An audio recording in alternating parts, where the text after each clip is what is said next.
Lulur, assalamualaikum warahmatullahi wabarakatuh. Awan-awan iki rencanai aku kate nyelepno gabah lur ya.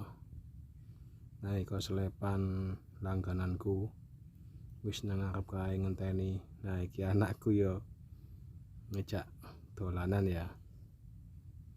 Iki kabeh nyelepne gabah lur ben dadi beras. Ben yo keneke pangan bendinane ya. Menake wong dadi tani ngene iki yo beras sak tuku ya lur. Karek nyelepne ae. Ya wis ngene iki selepane langgananku ya. Iki anakku melok ae. Kepen nyelepne gabah kok malah melok ae. Nah, iki awale gabah iki yo ditekek nang ngone tong ngono ya. Mari ngono diunggahne nang kono nang mesine kuwi. Nah, pake iki ngunggahne kono dilebokno nang ngone kotakan kono ya. Nah, iki bapake wis munggah iki.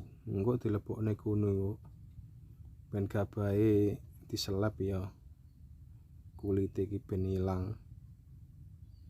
Nah, iki wong aku nyelepne yo cuma sak glangsing wae. Nah, iki sing kuning sing ijo iki tempate kanggo buahane kulite ya. Nah, iki sakmene dawane iki panggone kulit. Ku sing wadah dedek dhewe, wadah beras ya dhewe. Nah, iki bapake iki lagi nyelep iki. Nah, ngene iki engko sing durung bersih diunggahne maneh nang ngone mesin kuno. Iki mesine kaya ngene iki rupane. Nah, iki beras engko metu tok kuno, bar teko kuno engko dilebokne maneh nang mesin kotak siji niku digawe ngresiki maneh ya putih ben tambah putih ngono. Nah, iku ana setelane nduk ngono kuwi. Nah, iki gabahe sik durung resik, sik campur kulit iki. Kok mari ngene lah wis bar teko kene kuwi diunggahne maneh nang ngone tempat kene engko iso dadi resik ngono. Kulit-kulite ilang kabeh. Wis dadi beras. Nah, iki prosese kaya ngene iki diwadahi kene diwadahi tong kok diunggahne maneh ngono. Biasane balik pindho ngono wis resik. Nah, iki bapake iki ngunggahne maneh. Lah ngono kuwi ana setelane, iso digedhekno, iso dicilikno ya. Engko dedeke mlebu nang ngone saku sing putih kuwi. Dadi lak duwe open-open pitik, bebek, wedhus, sapi ngono menak ya. Nah, iki tanggoku nyelepne ketan sak embleh iki. Wong duwe open-open pitik apa wedhus ngono lak nyelepne ngene dedeke kena digawe pakan ya. Dadi ya wis akeh penake, kulite ya iso diblebes dadi katul.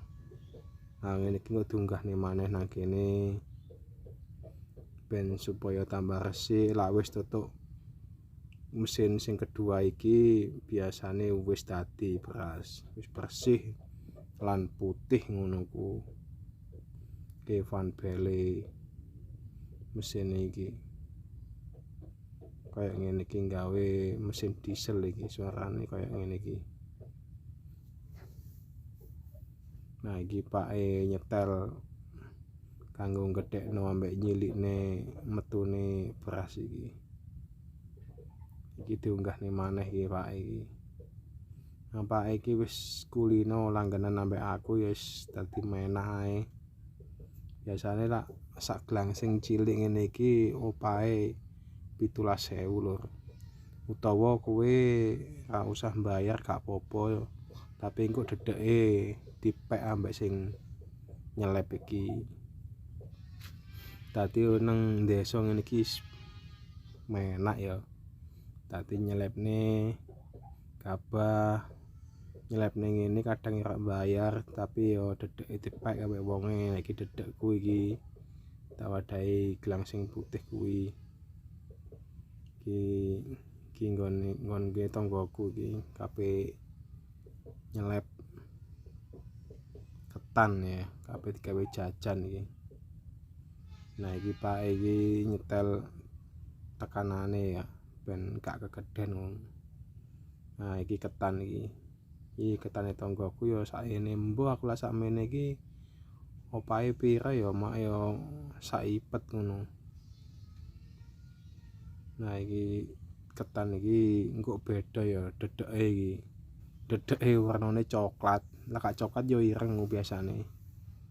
Siji ambek pari ya, lah pari biasane dedeke rada putih ngono. Kuning-kuning putih iki. Nah iki nggonku iki wis kabeh dadi berase wis putih iki. Iki tahap-tahape terakhir lah nyelepno gabah ya lur. Nah iki bapak iki mbaleni maneh nyelep ketan kuwi ben kulite ilang. Ngene iki ya gak suwi paling ya 15 menit wis bar ini lak sak glangsing ngene iki. Wong ya cepet ae. Ngene iki wonge sak bendina lewat. Dadi enak wis gak atik nanti-nanti ngono biasane wonge dipeseni dikongkon njimuk nang omah ngono ku dijimukne mek wonge lan lak wis mari ngene iki ya wis diterne nang omahku dhewe karek ngopahi ngono. Nah iki nggonku iki alhamdulillah wis bersih iki lur. Nang ngone timbo iki wis resik cara ngono wis siap dimasak ngene iki. Nah iki dipindah iki dilungkas diwadahi glangsing ditunggahne pisan kas ngono malah apik kok dadine lah resik ngono. Nah iki Pak iki nyetel tekanane kanggo metune beras kuwi. Ngene iki nang nggonanmu piye lur opahe ngene iki? Saglangsinge pira ngono coba komenan videoku iki.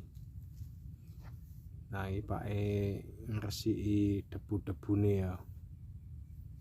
Nah sing glangsing sing gedhe ngono kok sing warnane ijo biasane opahe 20. Nah sing kaya pupuk urea ZA ngene kaya nggonku ngene iki opahe 17.000 lak nyelepno ngene iki. Nah iki wis diwadahi glangsing ngene iki wis kabeh tak gawa mulih ngene iki wis dadi polahe. Wis cukup sakmene ae ya videoku, sesuk aku nggawe video maneh nang didelok maneh. Assalamualaikum warahmatullahi wabarakatuh.